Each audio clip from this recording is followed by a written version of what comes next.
When car guys buy sports cars, it's either they leave it stock for the future or they like to modify it for their own purposes. This one is kind of the best of both worlds. It's stock but modified with over 700k of Nismo parts from the factory. Is it worth it? Hi, I'm Ash, this is Zigwheels and our review of the Nissan Z NISMO.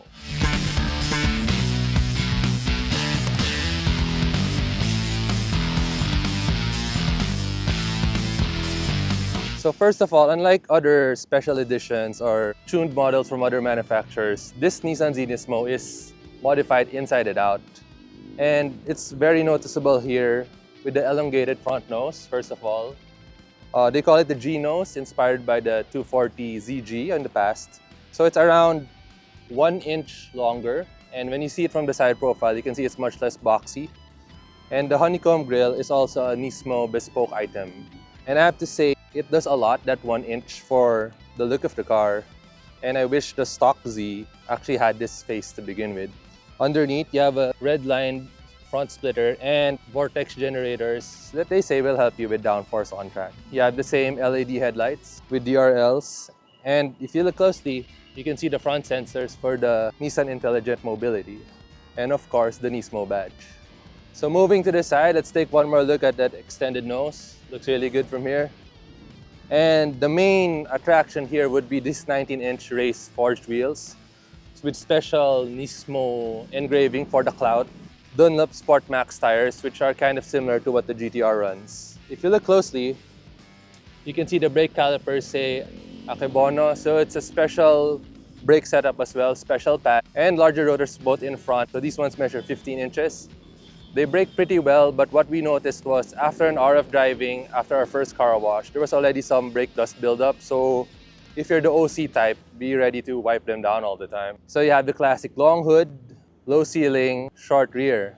In between, you have your contrast side mirrors in black, the Nismo side skirts with more red trim, and this special katana blade in dark gray, which highlights the Z badge. You love to see that one. And it looks also really good with the two-tone black roof, especially in this stealth gray colorway. So this one has 125 millimeters of ground clearance. And in real-life driving, we went around UP for a day to shoot this, and we didn't scratch on any humps or any inclines. But of course, we were a bit choosy. If it looked too bad or too steep, we wouldn't attempt. But all the humps on the main roads, we got through it no problem. So you could say it's okay to daily drive. What you don't see though are the thicker struts and higher spring rate springs. In other words, stiffer springs, along with modified bushings and more underbody bracing, which you will definitely feel while driving even on the daily drive. So moving on to the rear, this is my favorite angle of the car. When it first came out, I really loved the taillights, which were inspired by the 300ZX of the 90s, as a 90s boy myself. For the Nismo bits, you have the larger rear spoiler, you have a revised rear bumper with a diffuser and these side treatment for better airflow, downforce, what have you.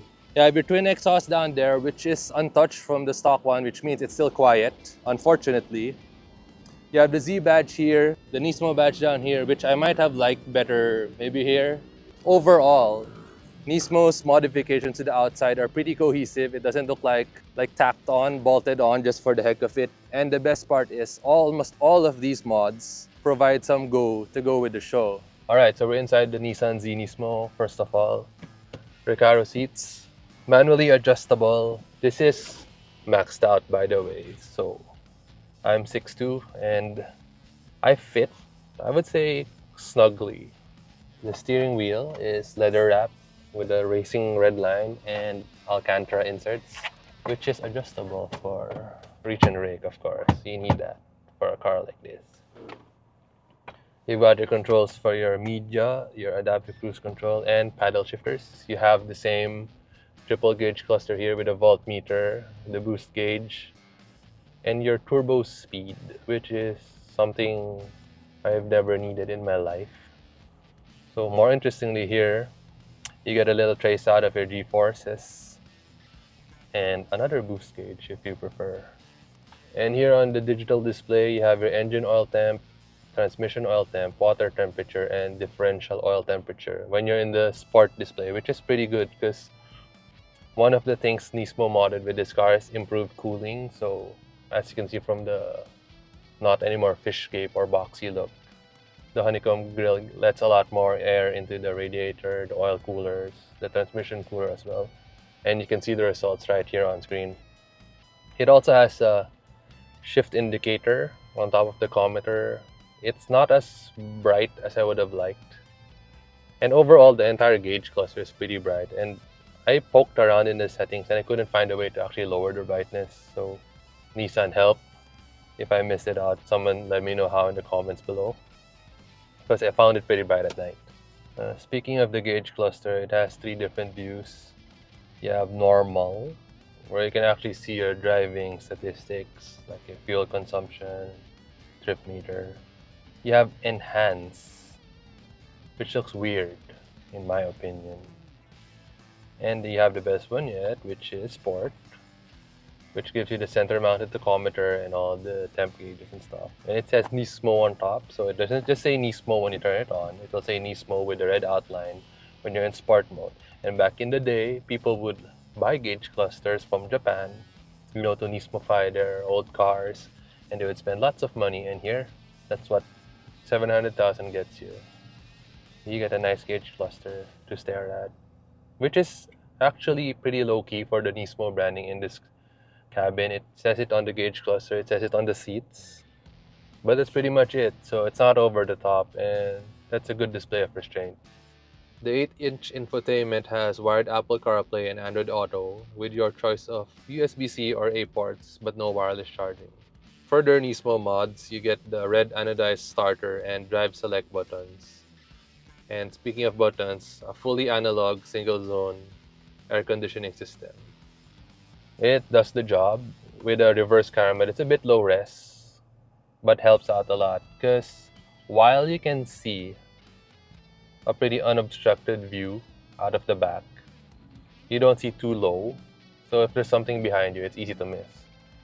But you can easily see if a car is behind you normally. The visibility out, the side mirrors are okay. It's just when checking over your shoulder for your blind spot, it's blocked off by the fastback roof, but it's okay because you do have your blind spot monitors in the back. So this is a true 2-seater, like I mentioned. You do have some small cubby holes big enough to fit like your lunchbox. And in a pinch, if you really need something, you can just like grab the stuff in the back over this meaty strut bar. So make sure that your things in the back are secure unless you want them to fly into the cabin during some hard braking, which you would enjoy doing with these Akebono brakes. And surprisingly, it's pretty easy to get into this cabin, even Kent agrees. So the side sills aren't too big, the doors open wide enough. You just have to have the proper technique to slide in. And yeah, so this, not much to talk about in the interior. The layout is ergonomic enough. It's nothing fancy, but what we really want for buying a Nismo is the drive.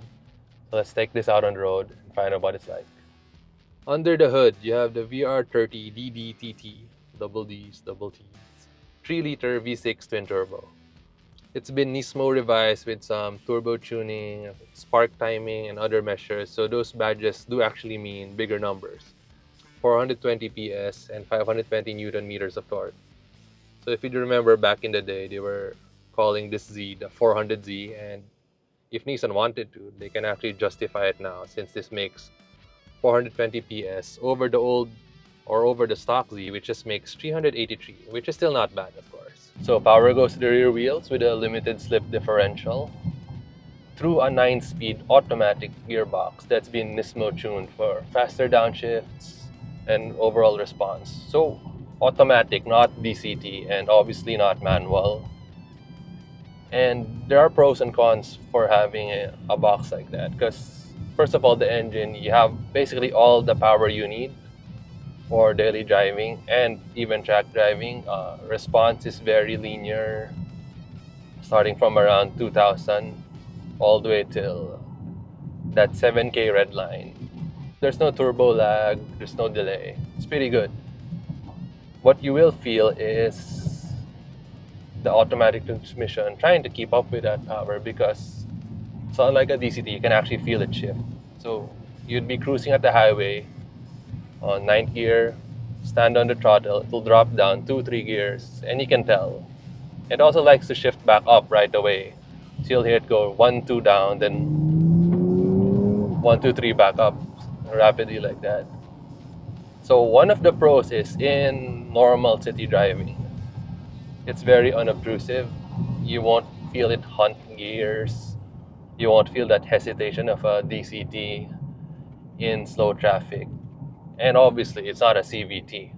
But the cons are, well, this is supposedly a track car, so a manual would be best for feel, and a DCT would be best if you're talking strictly performance. But then again, letting the Nismo box do the work with its programming and enhanced cooling can prevent things like misshifts from ruining your day, so there's that in favor of the automatic. Do I wish this had a manual? Of course, especially knowing the base Z model has one, but if we're talking like Nismo performance and all that, it does a admirable job. One thing about the Z is when it comes to, let's go to NVH, it's a pretty quiet car. The exhaust, when you get up to speed, you can say it moans more than anything. So you won't get fatigued hearing if like driving this on the highway cruising, and you won't wake the neighbors. No one's gonna complain. So that may be a plus point for its daily driving potential. But that might be lacking for some, like not enough burbles, not enough pops and bangs, or even just not enough scream from the V6. So what do you think about that one? Would you leave it as is, or would you get something louder? The suspension will bounce you around, even on relatively flat or well-maintained roads. But it's not crashy like a badly lowered car on cheap coilovers. It is stiff, but it's still damped in a way, if that makes sense. The trade-off is positive. It feels planted and very reassured.